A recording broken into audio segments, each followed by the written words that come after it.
नमस्कार, आप देख रहे हैं डॉक्टर साहब, आपके साथ मैं हूं मुस्कान। दर्शकों, आज के इस एपिसोड में हम बात करेंगे पीसीओडी के बारे में। हम देखते हैं कि एडोलेसेंट एज में बहुत सारी लड़कियों को पीसीओडी हो जाता है और जिसके कारण बहुत सारी दिक्कतें भी आती हैं, जैसे इनफर्टिलिटी की समस्या, वज़न बढ़ने की समस्या, इरेगुलर पीरियड्स, मेंस्ट्रुएशन, ये सारी दिक्कतें आती हैं। आज हम इसी पे खास बातचीत करेंगे और जानेंगे कि अगर ऐसा होता है तो क्या किया जा सकता है। और इसी पे खास बातचीत करने के लिए आज हमारे साथ मौजूद है डॉक्टर मंजरी।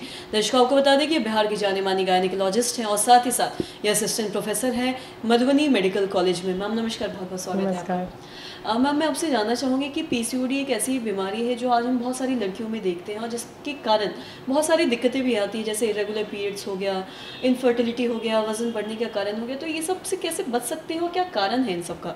पीसीओडी आज एक बहुत ज़्यादा हमें देखने को मिलता है एडोलेसेंट गर्ल्स में, और इसका बहुत कारण है हमारा हार्मोनल इम्बैलेंस, जिसमें पॉलीसिस्टिक ओवेरियन डिजीज़ बोलते हैं।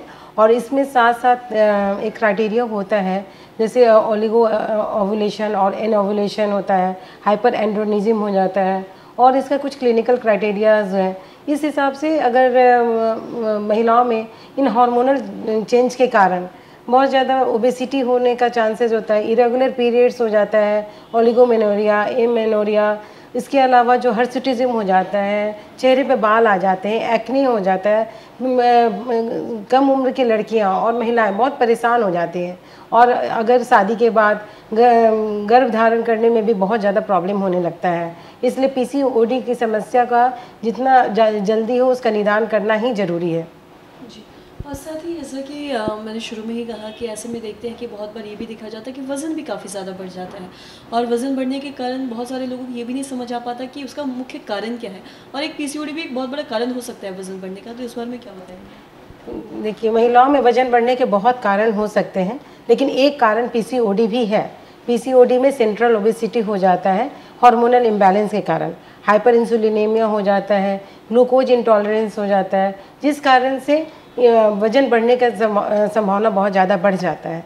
इसीलिए मैं कहूँगी कि कोई भी एडोलेसेंट लेडी या महिला जिसको इरेगुलर पीरियड्स हो, या फिर चेहरे पे बाल आ रहे हों, एक्ने की समस्या हो, और या फिर प्रेगनेंसी कंसीव करने में प्रॉब्लम हो रहा हो, तो उनको ज़रूर अपने डॉक्टर से मिलना चाहिए और कुछ ब्लड टेस्ट और अल्ट्रासाउंड कराना चाहिए, और कुछ क्लिनिकल क्राइटेरिया के हिसाब से फिर हम लोग डिसाइड करते हैं कि ये पीसीओडी की पेशेंट है, और उसी हिसाब से हम लोग उसका उपचार करते हैं।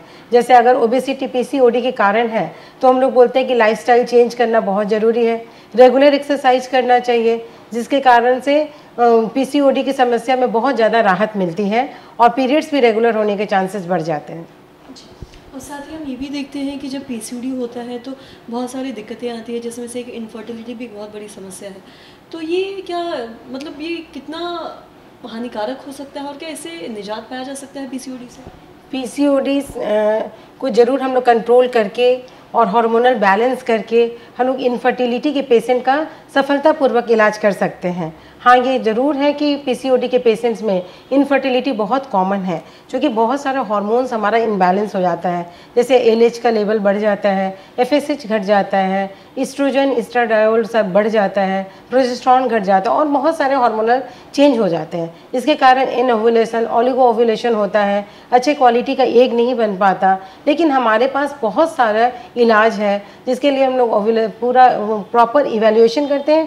पीसीओडी के पेशेंट को सारा जांच करने के बाद हम लोग डिसाइड करते हैं कि ये इनफर्टिलिटी का कारण केवल पीसीओडी है या कुछ और भी एसोसिएटेड है, और उसी हिसाब से फिर हम लोग इलाज सफलतापूर्वक इलाज करते हैं। और इसमें ओवुलेशन इंडक्शन है, जैसे और ओबीस पेशेंट है और ख़ास इनफर्टिलिटी है तो उन लोगों को हम लोग मेटफॉर्मिन के साथ हम लोग मेडिसिन देते हैं, गुड क्वालिटी एग्स बनने की दवा देते हैं। तो बहुत सारे इलाज है जिसके कारण सफलतापूर्वक किया जा सकता है। मैम, बहुत बहुत शुक्रिया तमाम जानकारी देने के लिए। तो आशा करते हैं दर्शकों कि आप ये समझ पाए होंगे कि पीसीओडी के कारण कौन कौन सी बीमारियां होती हैं, कौन कौन सी दिक्कतें होती हैं। जैसा कि 3 मुख्य चीज़, जैसा कि मैम ने बताया कि एक तो इनफर्टिलिटी की समस्या हो जाती है काफ़ी ज़्यादा, वज़न बढ़ने की समस्या, इरेगुलर पीरियड्स, ये सारी चीज़ें हैं जो पीसीओडी के कारण होता है। तो अगर आप भी इस बीमारी से जूझ रहे हैं तो आप जाए डॉक्टर के पास, डॉक्टर से कंसल्ट करें और इस कोशिश करें कि इस बीमारी से जल्द आप निजात पा लें। तो आशा करते हैं दर्शकों की जो तमाम जानकारी है आपके लिए लाभदायक रही हो। तो आज के इस वीडियो में इतना ही। अगर आपने अब तक हमारे चैनल को सब्सक्राइब नहीं किया तो तुरंत कर लिए, साथ ही हमारे फेसबुक पेज को लाइक करें। वीडियो देखने के लिए आपका धन्यवाद।